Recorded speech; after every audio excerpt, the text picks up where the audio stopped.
অন্যায়ভাবে তাদেরকে প্রাধান্য দেওয়া হয়, কিন্তু অনেক ক্ষেত্রে আসল ব্যাপার হলো আল্লাহ তার জন্য রিজিকের যে দরজা খুলে দিয়েছেন তা তিনি আমার জন্য খুলেননি, তিনি আমার জন্য অন্য দরজা খুলে দিয়েছেন। আমরা অন্য একজনকে যা দেয়া হয়েছে ঠিক সেটাই কামনা করি। আল্লাহ আপনাকে আমাকে অন্য একজনের মতো করে বানাননি। আল্লাহ অন্য মানুষদের জন্য রিজিকের যে দরজা খুলে দিয়েছেন তা হয়তো আমার জন্য দেননি। আমাদের প্রত্যেকেরই রয়েছে জীবিকা উপার্জনের স্বতন্ত্র সুযোগ। আল্লাহর অনুগ্রহ অর্জন করতে হলে আমাদের প্রত্যেককে যে সুযোগ দেওয়া হয়েছে তার আলোকে কঠোর পরিশ্রম করতে হবে, অন্যদের সাথে নিজেকে তুলনা করে নয়। এই আয়াত যে ইতিবাচক বিষয়গুলোর প্রতি জোর দেয় সেটা আলোচনা করার পূর্বে আমি আরেকটা ব্যাপারে কথা বলতে চাই। এই হিংসা কেন অনেকগুলো বড় বড় গুনাহের মূল কারণ? আমাদের জানা মতে রেকর্ড করা ইতিহাসে আল্লাহর বিরুদ্ধে সর্বপ্রথম যে বিদ্রোহ করা হয় তা হলো ইবলিস শয়তানের বিদ্রোহ। আর এই বিদ্রোহের মূল কারণ ছিল হিংসা। সে কেন এত মনোযোগ পাচ্ছে? তাকে তো জাস্ট মাটি দিয়ে তৈরি করা হয়েছে। এভাবেই অবাধ্যতার শুরু। মানুষ পৃথিবীতে আসার পর সর্বপ্রথম যে পাপটি সংঘটিত হয় তা হলো কাবিল কর্তৃক তার ভাই হাবিলের হত্যা। সেটাও ছিল হিংসার কারণে। এই হিংসা এতটাই জঘন্য আর কদাকার হতে পারে যে আপনি যদি ইয়াকুব আলাইহিসসালামের মতো একজন মহান নবীর সন্তানও হয়ে থাকেন, আর আপনার ভাইও যদি হয়ে থাকেন একজন অসাধারণ ছেলে যে কিনা এখনো নবী না হলেও তার মাঝে নবীর বৈশিষ্ট্য বিদ্যমান রয়েছে, এই হিংসা আপনাকে এতটাই নিয়ন্ত্রণহীন করে দিতে পারে যে আপনি তাকে হত্যা করতে উদ্যত হতে পারেন। আমি যা বোঝাতে চাচ্ছি তা হলো হিংসা এবং ঈর্ষাকে ছোট করে দেখা উচিত নয়।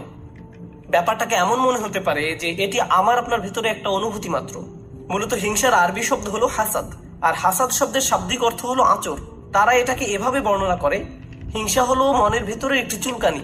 ঠিক শরীরের চামড়ার উপর কোনো পোকামাকড় কামড় দিলে আপনি যেমন চুলকাতে চান, সেরকম এটি যত চুলকাবেন অবস্থা তত খারাপ হবে। আপনার উচিত হলো একে উপেক্ষা করা, এবং এক সময় এটা এমনিতেই ভালো হয়ে যাবে। আপনাকে এটা উপেক্ষা করতে হবে। এটাই হাসাদ। ইমাম হাসান রাদিয়াল্লাহু তাআলা আনহু বলেন, আমি হিংসুকের চেয়ে এমন কোনো অনিষ্টকারী দেখিনি যাকে আসলে বেশি ক্ষতিগ্রস্ত ব্যক্তির মতো দেখায়।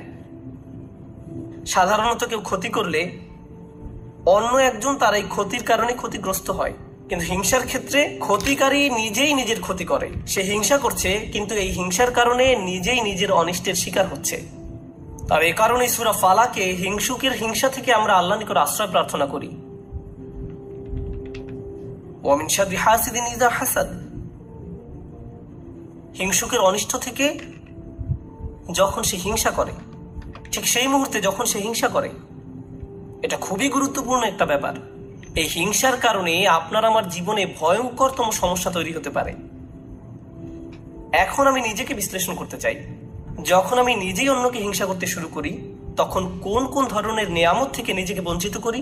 যখন আমি নিজেই অন্যের উন্নতি সহ্য করতে পারি না, ব্যাপারটা আর একটু খোলাসা করে বলছি। তামান্নি জাওয়ালিন নি'মা বিদুনিহি। আপনি ইচ্ছা করেন যে তার যেন এই নিয়ামতটি না থাকে।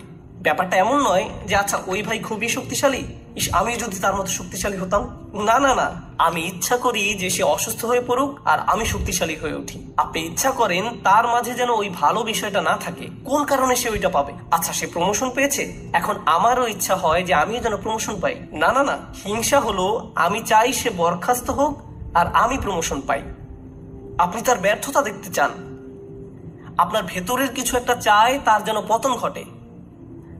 তার পতনের ফলে আপনার জীবিকায় সমৃদ্ধি আসে না, আপনার এতে কোনো উপকার হয় না, তবু আপনার ভেতরের কিছু একটা তার পতন কামনা করে।